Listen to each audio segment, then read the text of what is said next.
The Red Badge of Courage, an episode of the American Civil War by Stephen Crane. Chapter 24. The roarings that had stretched in a long line of sound across the face of the forest began to grow intermittent and weaker. The stentorian speeches of the artillery continued in some distant encounter, but the crashes of the musketry had almost ceased. The youth and his friend of a sudden looked up, feeling a deadened form of distress at the waning of these noises, which had become a part of life. They could see changes going on among the troops. There were marchings this way and that way. A battery wheeled leisurely. On the crest of a small hill was the thick gleam of many departing muskets. The youth arose. "Well, what now, I wonder?" he said. By his tone, he seemed to be preparing to resent some new monstrosity in the way of dins and smashes. He shaded his eyes with his grimy hand and gazed over the field. His friend also arose and stared. "I bet we're going to get along out of this and back over the river," he said. "Well, I swan," said the youth. They waited, watching. Within a little while, the regiment received orders to retrace its way. The men got up grunting from the grass, regretting the soft repose. They jerked their stiffened legs and stretched their arms over their heads. One man swore as he rubbed his eyes. They all groaned, "Oh, Lord!"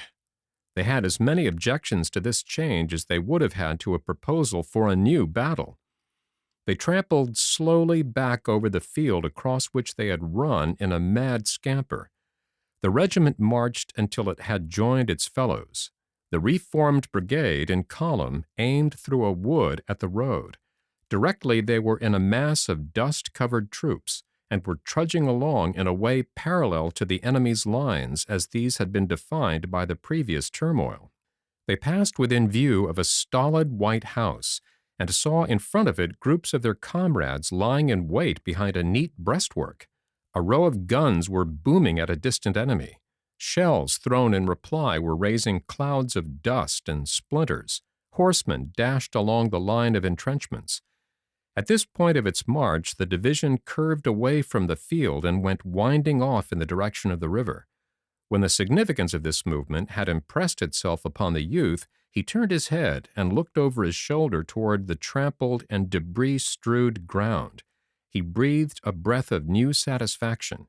He finally nudged his friend. "Well, it's all over," he said to him. His friend gazed backwards. "B'Gawd, it is," he assented. They mused. For a time, the youth was obliged to reflect in a puzzled and uncertain way. His mind was undergoing a subtle change. It took moments for it to cast off its battleful ways and resume its accustomed course of thought. Gradually, his brain emerged from the clogged clouds, and at last he was enabled to more closely comprehend himself and circumstance. He understood then that the existence of shot and countershot was in the past. He had dwelt in a land of strange, squalling upheavals and had come forth. He had been where there was red of blood and black of passion, and he was escaped. His first thoughts were given to rejoicings at this fact. Later, he began to study his deeds, his failures, and his achievements. Thus, fresh from scenes where many of his usual machines of reflection had been idle, from where he had proceeded sheep-like, he struggled to marshal all his acts. At last they marched before him clearly. From this present viewpoint, he was enabled to look upon them in spectator fashion and criticize them with some correctness, for his new condition had already defeated certain sympathies. Regarding his procession of memory, he felt gleeful and unregretting, for in it his public deeds were paraded in great and shining prominence. Those performances which had been witnessed by his fellows marched now in wide purple and gold, having various deflections. They went gaily with music. It was a pleasure to watch these things. He spent delightful minutes viewing the gilded images of memory. He saw that he was good. He recalled with a thrill of joy the respectful comments of his fellows upon his conduct. Nevertheless, the ghost of his flight from the first engagement appeared to him and danced. There were small shoutings in his brain about these matters. For a moment he blushed, and the light of his soul flickered with shame. A specter of reproach came to him. There loomed the dogging memory of the tattered soldier, he who, gored by bullets and faint of blood, had fretted concerning an imagined wound in another. He who had loaned his last of strength and intellect for the tall soldier.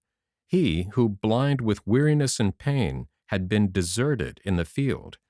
For an instant, a wretched chill of sweat was upon him at the thought that he might be detected in the thing.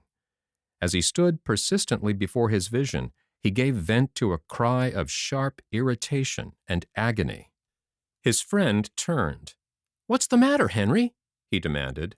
The youth's reply was an outburst of crimson oaths. As he marched along the little branch-hung roadway among his prattling companions, this vision of cruelty brooded over him. It clung near him always, and darkened his view of these deeds in purple and gold. Whichever way his thoughts turned, they were followed by the somber phantom of the desertion in the fields. He looked stealthily at his companions, feeling sure that they must discern in his face evidences of this pursuit. But they were plotting in ragged array, discussing with quick tongues the accomplishments of the late battle. "Oh, if a man should come up and ask me, I'd say we got a dumb good licking."